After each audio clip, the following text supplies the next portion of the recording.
The future of the Catholic faith. The Pope Benedict's decision to step down at the end of the month. The question now turns to succession.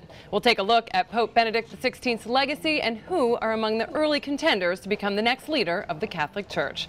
Hello, everyone, and welcome to Lunch Break. I'm Kelsey Hubbard.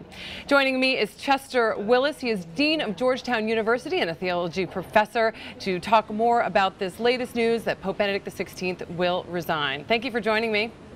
My pleasure, Kelsey. So I'd like to just get your reaction to the news this morning. What did you make of it?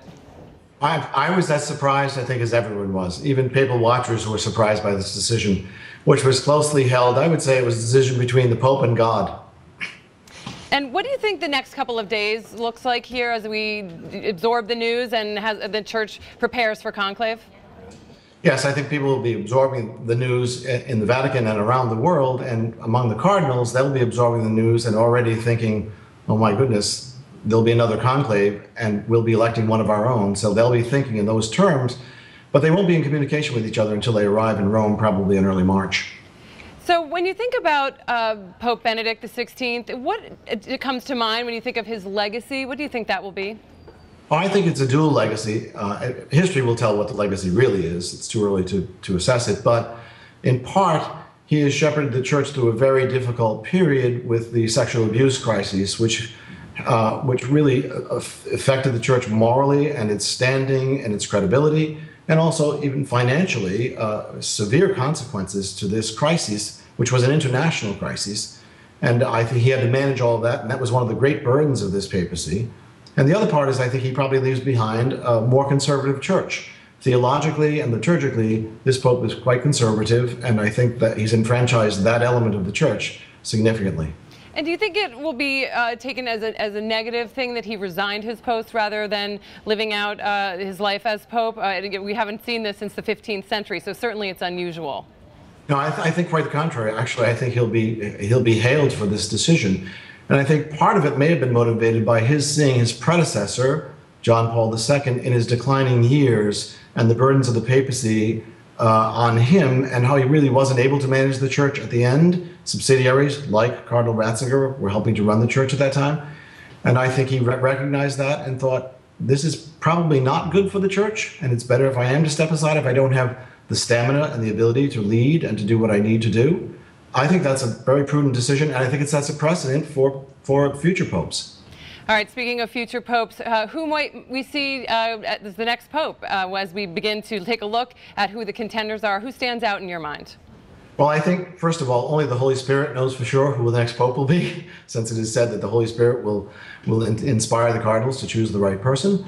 But if you want to speculate, clearly I think the Italian contingency will be strong, and the papacy has been held by the Italians for a long time, until John Paul II. So there are some younger Catholics who only remember the papacy of John Paul II and Benedict, but for a long time before that, centuries, it was held by Italians. 300 years, in fact, isn't that right? Exactly. So I think to return to that wouldn't be a surprise to me. At the same time, the cardinals are more international, and the Curia is more international than it's ever been, largely due to John Paul II, somewhat due to Benedict, although he's appointed a number of Italian cardinals recently.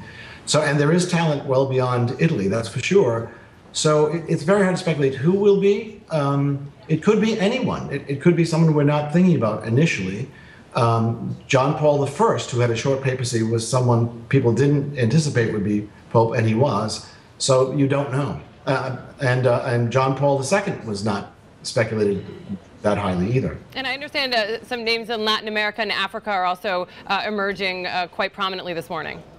They are, and that's the universal church. One thing about the church, and this is part of the Pope's legacy, but it's partially simply just demographics. The church is growing in the developing world, particularly in Africa, dramatically, and it's shrinking in the developed world, particularly in Western Europe. So to look to that as the future of the church makes some sense. And with someone who has a sensitivity to those areas of the world, at the same time, the politics of Western Europe and of Italy are very complex. All right, so what's next, Chester? If you could take us through what we might expect to see. Well, this, as I said, it's unprecedented. Normally, when a pope dies, and normally they do die in office, there's a period of mourning in Rome, and there's the funeral, and then the conclave is convened. In this case, The conclave, I think, will be convened immediately, probably early March. The Pope resigns on the evening of February 28th. It will be, the Latin term is sede vacante, an empty seat, and they don't want the interregnum, the period between popes, to be very long. And some say that maybe they would love to have the Pope in place by Easter so he can preside over all the ceremonies. I don't think that's a necessity, but it's a possibility. They'll convene the cardinals. They all know each other, but not really well sometimes. They're not always all together. So there'll be some subtle politicking among them to get to know each other, and who might even be interested in the position. Maybe the person who's not interested will be the one they'd be interested in having. And do we know at this point whether Pope Benedict XVI will have any role in picking the next pope? I would say he will not. I would be very surprised if he tries to influence this election. First of all, he won't be part of the consistory, even by rules. There is no rule for this with the former pope. We haven't had it. But cardinals have to be under 80 to vote. And he is over 80, first of all. And secondly, I don't think that he's going to want to be responsible for picking a successor. I don't think that's the way the system works. And I think he'll respect the autonomy of the cardinals to elect their own. All right. Thank you so much for joining us this morning. Thank you, Kelsey. Certainly a story that everybody can continue to watch on WSJ Live throughout the day.